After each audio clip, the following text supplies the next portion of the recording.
Welcome to Unlocking Your Truth, another podcast by Dr. Lesley Phillips.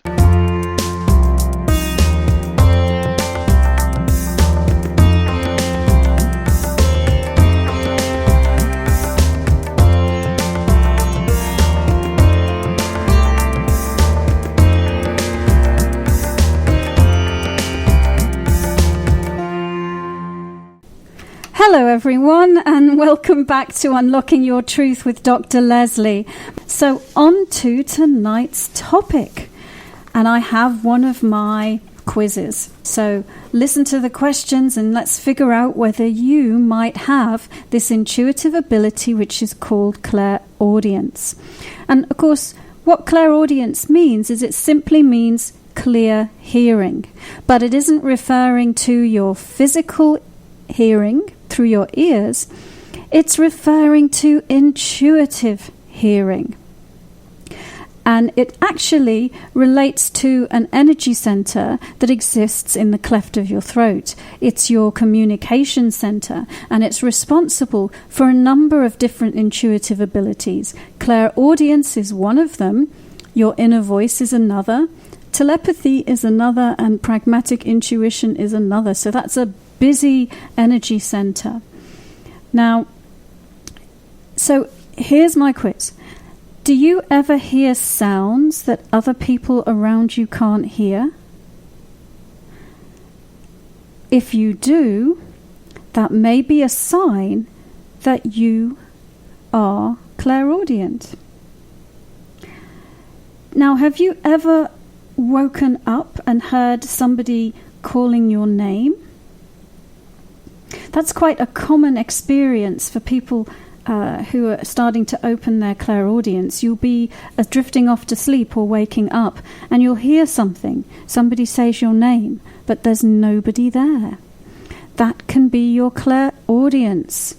And it's the reason that it's common when you're drifting off to sleep or just waking up in the morning is because during those times, the intellectual mind is kind of switching off. You're disassociating from the brain and the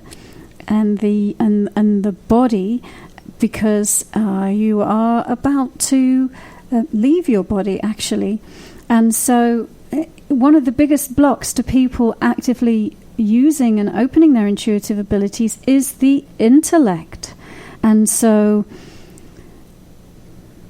those sort of twilight times, the intellect is not really as strong as it is during the day in your waking moments. Here's some other things that will paint a picture about whether this is one of your intuitive abilities. So, do your memories include the sounds that were going on around you, as well as the images and pictures and feelings that you experienced? When you're thinking about the future or you're planning a future event, do you hear what you and other people will say? Can you play your favorite music in your head using your imagination? Or when you're thinking of somebody close to you, do you sometimes talk to them inside your head? Or here's a really good one. Have you ever experienced a dangerous situation when a voice told you that everything would be okay? I have an experience that happened to me like that many years ago, because now I use my clairaudience all the time to talk to my spirit guides, but at one time I didn't know how to do that.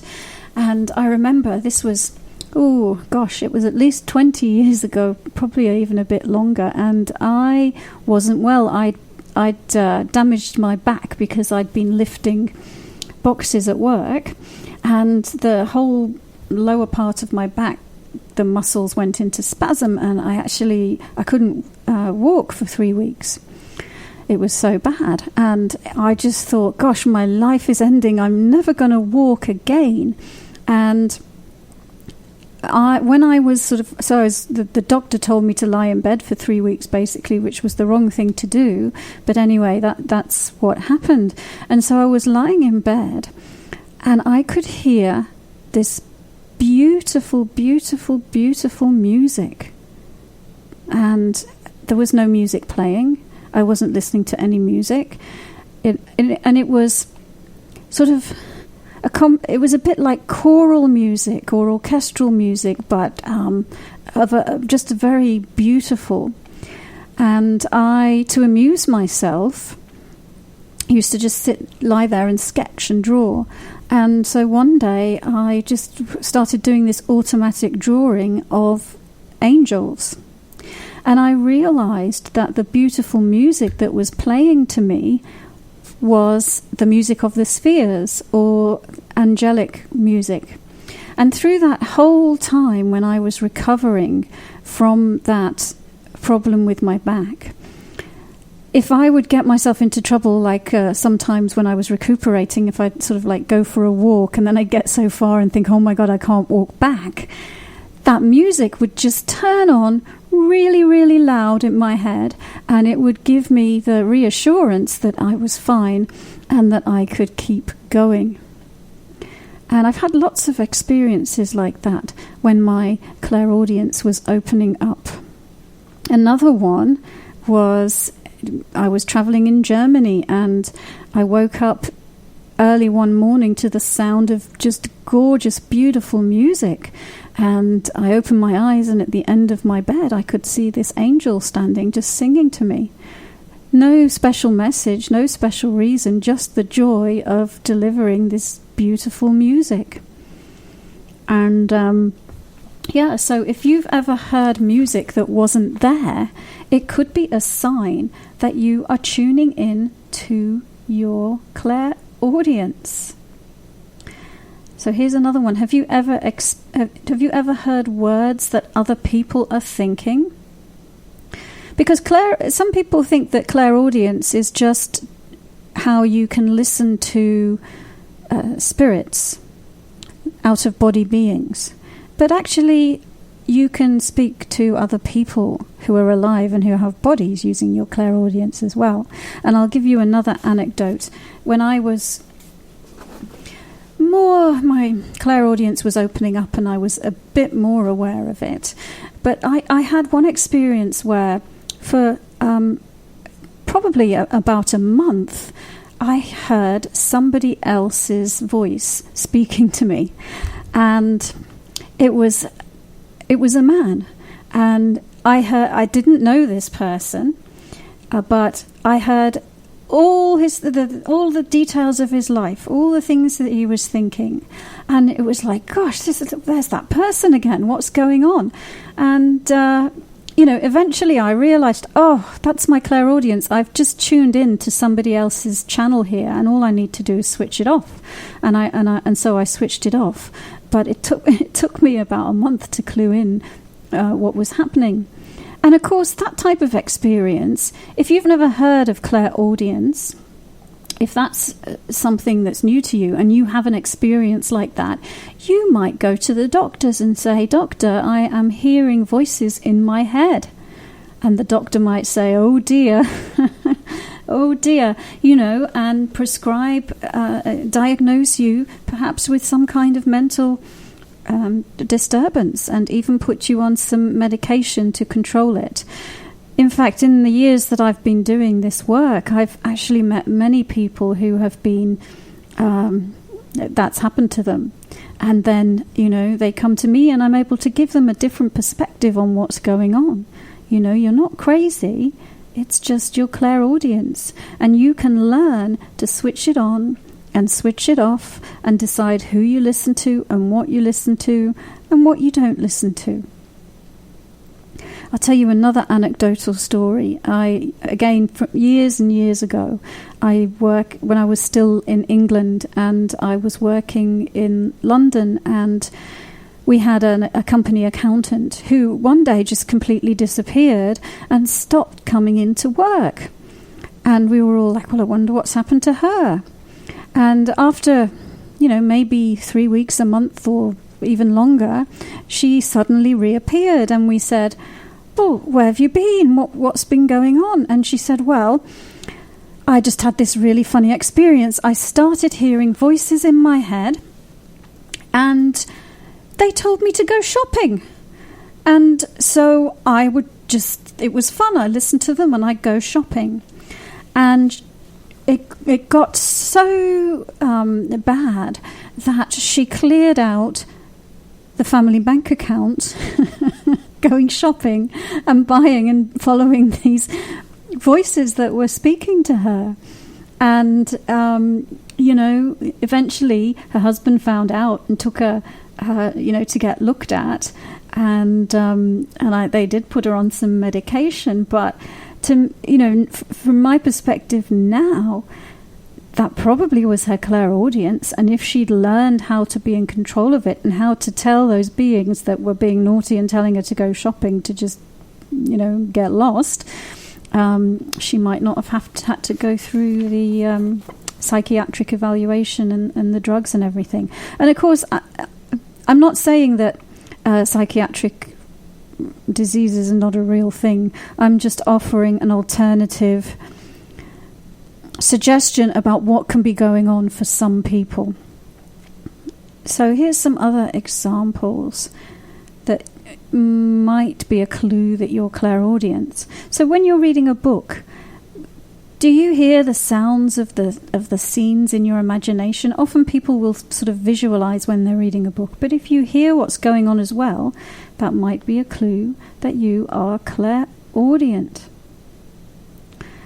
And do you typically use phrases like, I hear you, or that sounds good, or wake up and hear the music? That's a clue that you could have an auditory focus or even be clairaudient. Now, another really common thing that happens to people when their clairaudience is opening is that you might start to hear ringing in the ears, or buzzing in the ears, or clicking in the ears, or even Morse, like a sound like Morse code. When my clairaudience was opening up, for the longest time, I could hear this. It sounded like Morse code to me. I don't hear it anymore. I can clearly hear my spirit guides when they talk to me. But in the beginning, it was like Morse code until I sort of acclimatized and got more comfortable with it. So, if any of those experiences sound familiar to you, you may well be experiencing your clairaudience. So don't assume necessarily that you're going crazy. And if you've got ringing in the ears, don't assume necessarily that it's tinnitus or some kind of illness. It might not be. It could be your clairaudience. So I've gone on about clairaudience, but what's the purpose of it? Why would we want to do it? So what I find it's really great for is communicating with guides. And there's a whole bunch of different beings and entities that you can communicate with. I talked about angels. Angels, these are beautiful celestial beings of love and light. And the realm of the angels is replete with the most beautiful music, unearthly music, like you wouldn't hear in physical reality. And that's one of the ways that you can recognize it, because it's just gorgeous. It's just like nothing on earth, because it isn't on earth. Communicating with your spirit guides, your guardian angel and your other spirit guides. That can be a really great way to communicate with them. I know I personally love to communicate with my healing guide that way, because I can be using my clairvoyance to be looking at the person I'm giving a healing to, and my healing guide can just be speaking to me and telling me, well, look at this, or what about that? And I, can focus my intuitive vision on the person that I'm working on. Ascended masters, Jesus, Mary, Buddha, Muhammad, all of those wonderful beings, you can communicate with them through your clairaudience as well. You can even, if you want to, communicate with off-planet beings or aliens using your clairaudience, and I know a few people who do that. So it's limitless. If you want to talk to people who've passed on. You can use your clairaudience to tune into them. Or even to connect with the spirits in nature.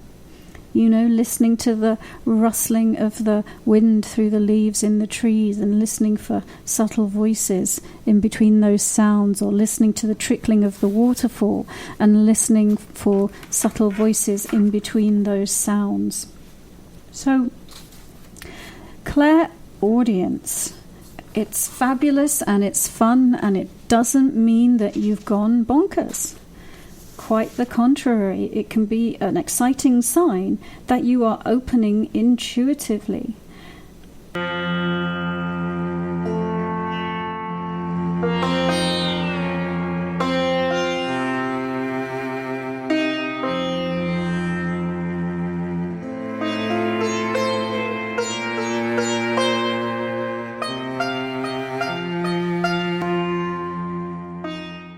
Hello everybody, and welcome back to Unlocking Your Truth with Dr. Lesley. My name is Dr. Lesley Phillips, and now it is that time in the show when you can call in and ask questions, or you can email us on info@drlesleyphillips.com. That's info@drlesleyphillips.com. Hello. Hello, Dr. Lesley. I have a question that has come in for you. But before I do that, I just want to let you know I hear voices a lot too. And one of them even has a little English accent. Is that right? That's a real voice, Corey. Oh, okay. That's and the other one, not I a think, pretend is me. voice. I'm not sure. I think I talk to myself a lot. Well, we all do, and that's actually a different intuitive ability. That is your inner voice. If you talk to yourself and you have a voice inside your head that sounds like you, it's your inner voice, it's your higher self, it's your spiritual being communicating with you, the body personality. And the way that you tell the difference between the inner voice and clairaudience is because the inner voice sounds like you and clairaudience sounds like somebody else. Well, you should hear my inner voice that actually is spoken out loud when I'm doing some of the renovations around the house. Very interesting. Anyway, I have a call, an email that came in from Glynis. And Glynis is an author, apparently, and she says, I'm writing 2 books. Which one should I finish first? Does she say the titles of the 2 books? No. Okay, book number 1 and book number 2. Book number 1 and book number 2. All right, thank you. Okay, well, Glynis, I'll take a look at that, and maybe I'll see if I can get some information that will give you some clues about which book I'm talking about. And listeners, if you're tuning in for the first time, the way I do this is I actually read from trance. And it is a very specific state of consciousness that I go into because I consciously control my chakras and my energy system to do this. So I'm not using any cards or runes or anything like that. I'm tuning into the energy of Glynis or anyone else who wants to ask a question. So I'm just doing that right now.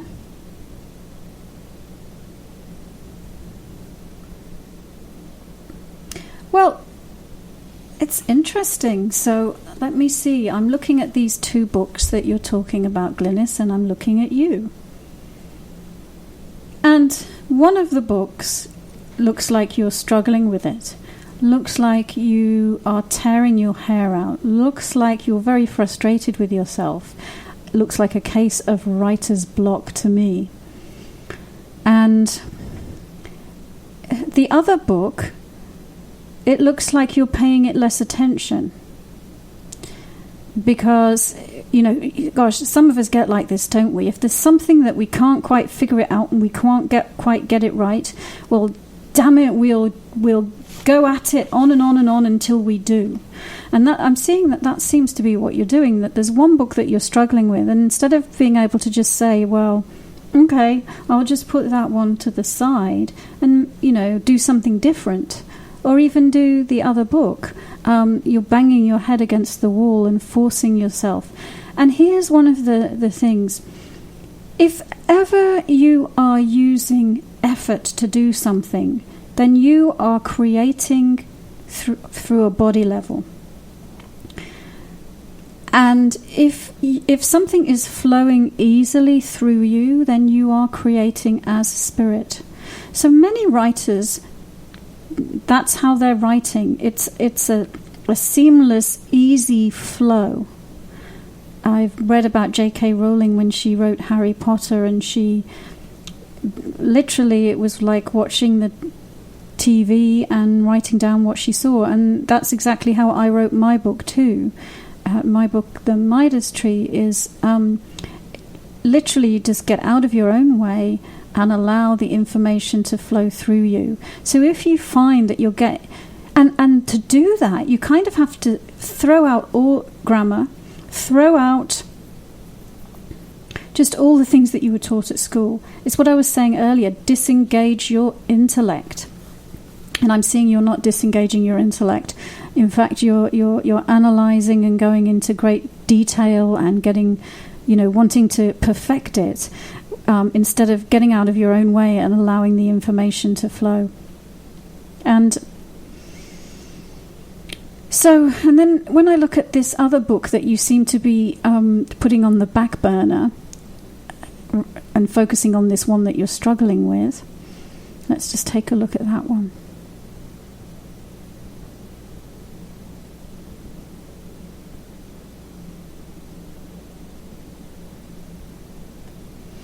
Well, what I'm seeing is this. It's kind of exactly what I said. It's like, get out of your own way. Disengage your intellect. Let go of the obsession a little bit. Because what I'm seeing is that it's like you're dissatisfied with the work that you're creating.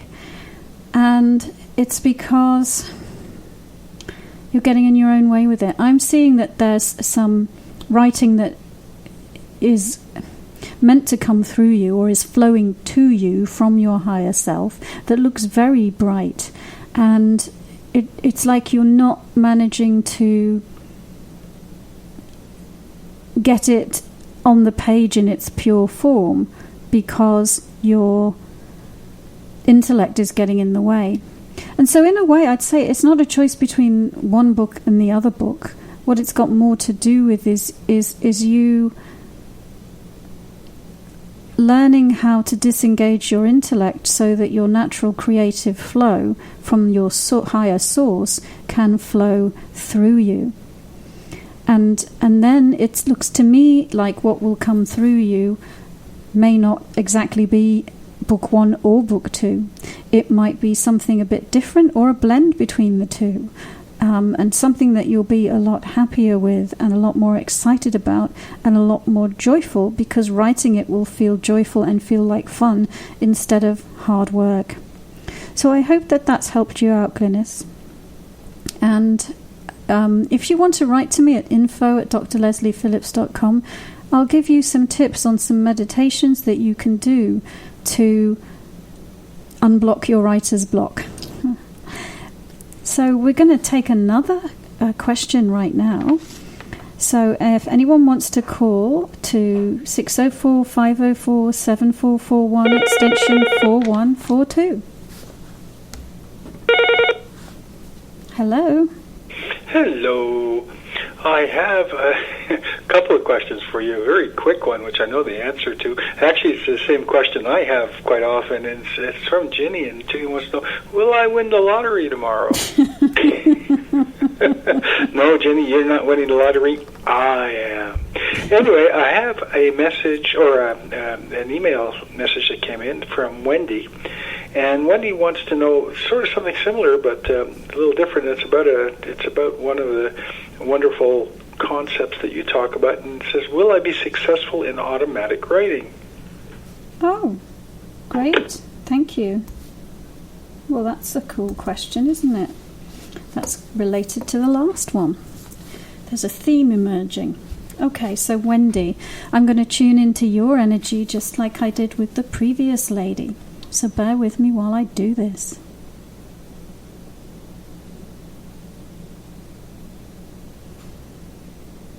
Okay, so will you ever be successful at automatic writing?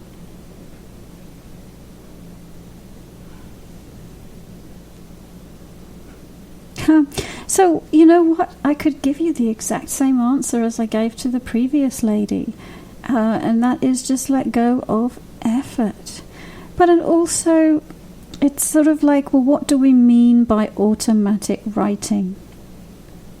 So we'll talk about that too. But anyway, looking at you and wanting to it looks like what you're wanting is this pure flow of consciousness to come through you.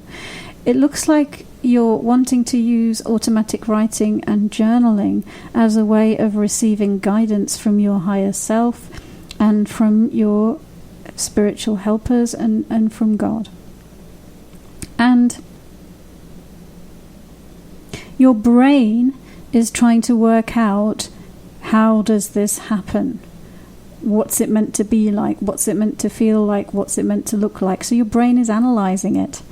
And so it's the same problem. You're getting in your own way.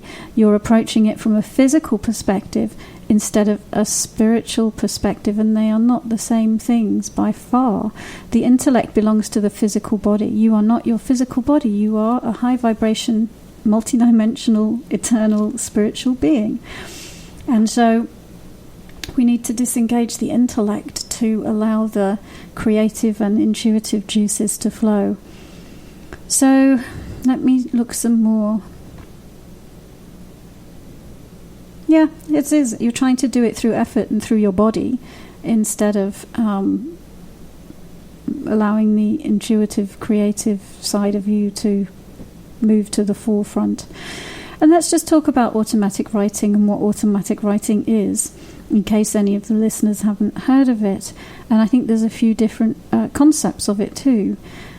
So the primary concept of automatic writing is that it's sort of like you hold the pen and you write, but it's not. It's almost like channeling, like you're channeling another entity that is communicating to you through what you are writing.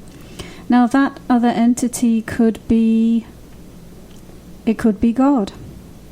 It could be a benevolent helper being, and an angel, an ascended master, a spirit guide. It could be Uncle Fred. It could be anybody. And so, or it could be that you are channeling your own higher self.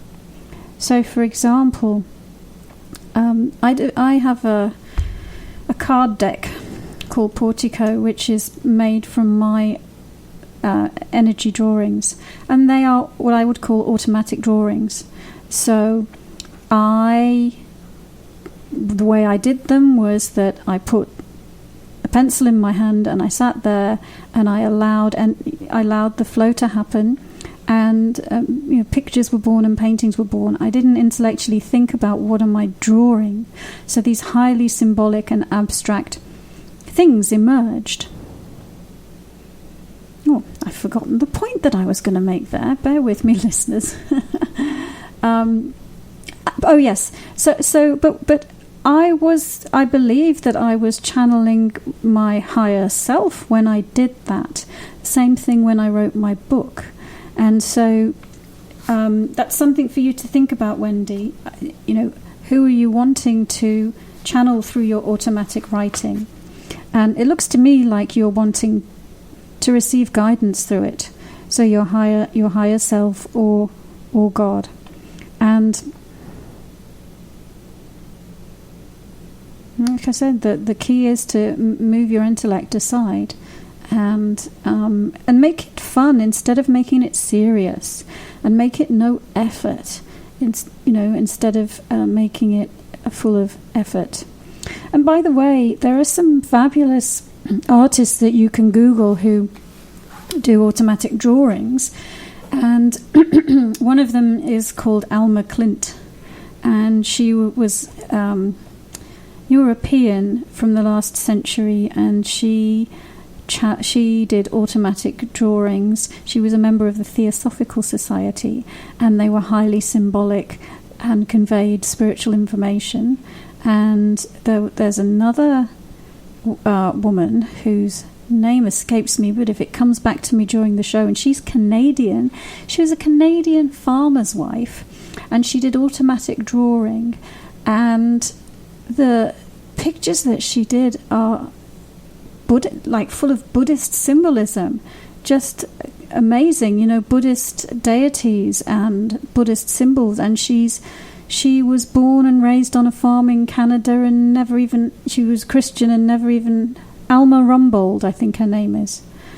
So if anyone's interested in, automatic drawing, those are really great people to take a look at.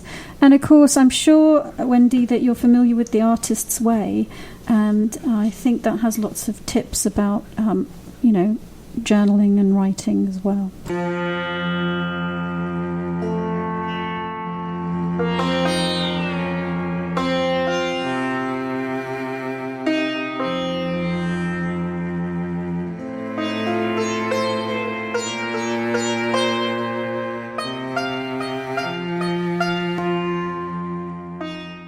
Hello everyone, and welcome back to Unlocking Your Truth with Dr. Lesley. Tonight we've been talking about clairaudience, and we've been talking about automatic writing, and let's see what else you listeners have in store for us. Let's see if we have another question. Hello. Hello, Dr. Lesley. Jane just called in, but she's a little shy about getting on air. She says next time maybe she'll okay. speak to you. But she's just a little shy. And her question is about her son. She has a 20-year-old son, and she just wants to know, how can I help my son? Okay. She didn't give any details about... No, nothing really. She just... All right. Okay, Joan. Well, let's take a look and see about you and your son. So I'm going to just go into my trance and tune into you and your energy. And well, it looks like you're quite worried about your son. Let's see. So I'm going to look at you, and I'm going to look at your son.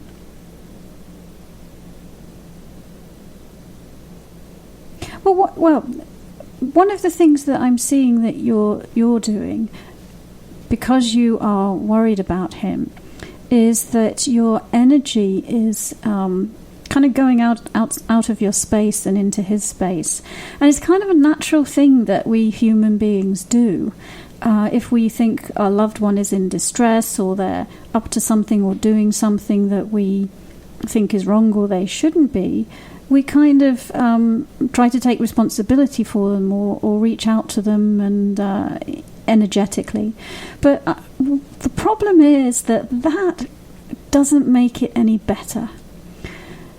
The only energy that works in your space is your energy. The only energy that works in your son's space is his energy. So I'm seeing the first thing that you can do is pull your energy back, right? So don't smother him. Don't be all over him, telling him, what you think or how how you're feeling about what he's up to. Just pull your energy back and give him space. Because the truth is, at 20 years old, he's fully responsible for his own life. And if you try to take responsibility for him, it's kind of like saying you're not able to do it yourself. So it's invalidating. So first thing I would do is pull your energy back. And I'm going to give you a hand doing that, and then I'm going to take a look at your son's energy and see what we can say about what's going on with him.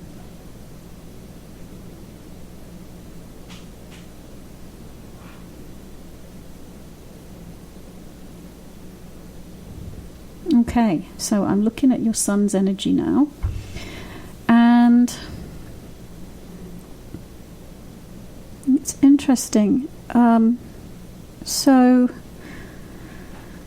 one of the things that I'm seeing about him, talking about energy being in your own space, is that his energy isn't in... A lot of his energy that's meant to be in his body isn't in his body. So the way I'm seeing it is like his soul, him, the bright spiritual being, and then this body personality that he has created, which is this lifetime. And I'm seeing that he's super bright, but he's not bringing that through right now. And see if I can give you a read on what's going on with him, because there's some kind of a disturbance in his space, and it's sort of like, well, a simple way to say it is he's not himself. That he's got some energy in his space which isn't his, and once I've moved your energy out of his space, he's still got some energy in his space that isn't his, and it looks like it's been there for a long time, and it looks like it's confusing to him, because it's sort of, sometimes we are, when we've carried some energy around with us since we were born or very little, it almost feels like it is us. And so I'm seeing that there's energy in his space that isn't him, but he would almost recognize or think that it was him, because it's been there for so long. So let me give a hand in, just give him a little bit of a healing.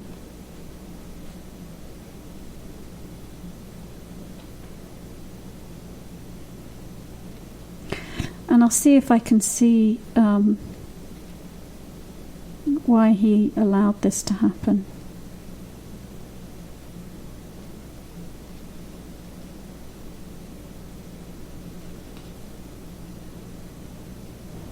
Well, if you want to write to me at info@drlesleyphillips.com, you're welcome to, because I'd have some questions for you, really. I'd have some questions about,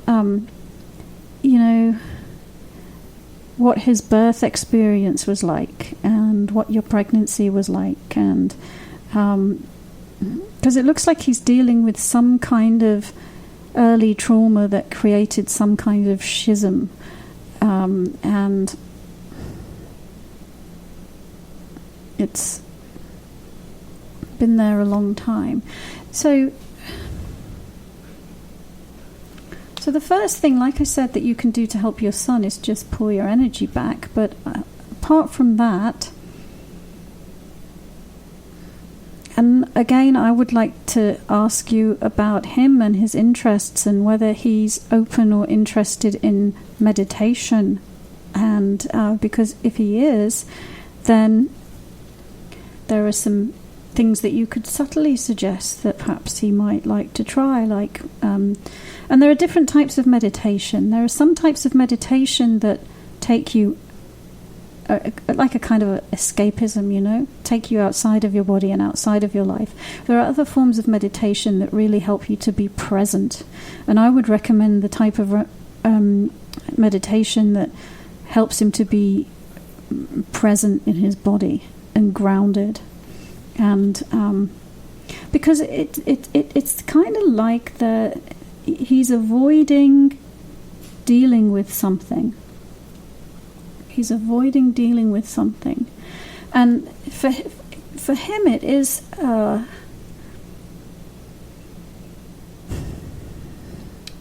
owning his body. Being in charge of his body, being the energy that's flowing through his body, instead of allowing other energies to be there. And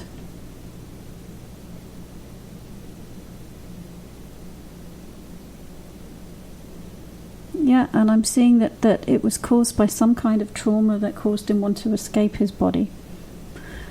So that's what I have for you, Joan. I hope that helped you somewhat. You're welcome to write to me at info@drlesleyphillips if you want to give a bit more information. I have a thing that I do called a free card reading, freecardreading.com, and everyone gets to ask a question for free. So you're welcome to write to me, give me a bit more information, and I'll send you an answer by email.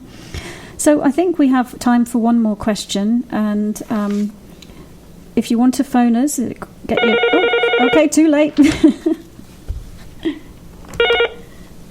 Hi. Hello, Dr. Lesley. Hello. Dr. Lesley. Just so callers know, I'm in a different studio, so when I'm calling by the phone, so I always say hello.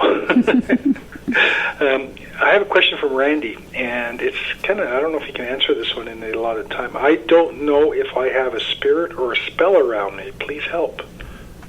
Wow. Gosh, they're flowing. They're flowing really well tonight, one after the other. They're kind of interrelating to each other. Okay, so Randy wants to know: do they have a spirit or a spell around them? Another way of saying that might be some foreign energy, which is what we were just talking about with Joan's son.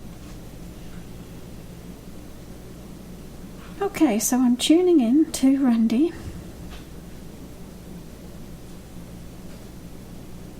And let's take a look, Randy.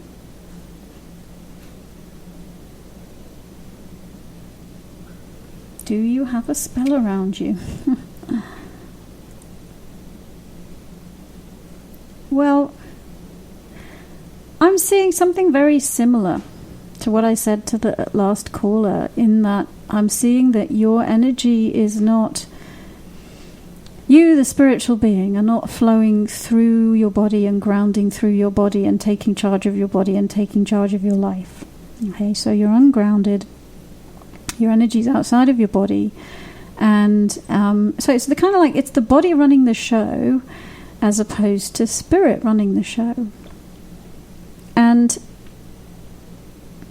it looks like there is sort of like a fight going on in your head. So let me just take a look at what that is. And it looks like the fight that's going on in your head is not occurring. It's like you're not participating in it. So you're kind of outside of it watching, and there's a fight going on in your head. So I'm just trying to figure out if it's aspects of your body, like, you know, your ego and your inner critic and just mental stuff, or whether there's some entities or beings involved. Excuse me while I take a sip of water. Okay. Well, that's a clue, isn't it? I'm not meant to speak to you about this. So yeah, I'm seeing that you have. I call it foreign energy. I don't call it a spell, but I do see a spirit, a being that is trying to make me not talk to you about it. Oh my goodness. Excuse me. And yeah, it's a very controlling entity that kind of wants to possess you, own your body, and you know, stop you. And your challenge is the same as Joan's son, which is take responsibility, own your body, own your life, kick out the foreign energy, occupy this vessel that you've created. You know, there's nothing to be scared of in these situations, because, you know, you're the more powerful being. You're powerful enough to have created a physical body. So any of these... the other thing I want to say is... if I was having a session with you, I'd probably be asking you some questions about your dad and what kind of relationship you had with your dad, because I'm seeing a very controlling older male figure.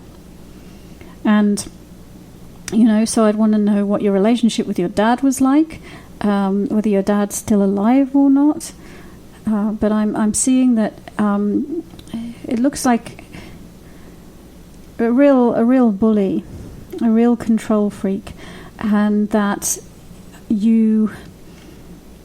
someone that you were brought up with that treated you that way, and that you kind of internalized some of the external stuff that was coming at you. And so now you've got this kind of program going in your head where you're beating yourself up, as well as this foreign energy that is beating you up. And so the work for you, I would suggest, may have something to do with separating from, well, just doing some work on your childhood and ways in which you've been, controlled and invalidated, and just working on letting go of how that has affected you. Thank you for joining us. You've been listening to another Unlocking Your Truth podcast by Dr. Lesley Phillips. For more information, go to her website at drlesleyphillips.com. That's drlesleyphillips.com, where you can ask questions or send her an email, and there's many free gifts on there for you as well. Come back again.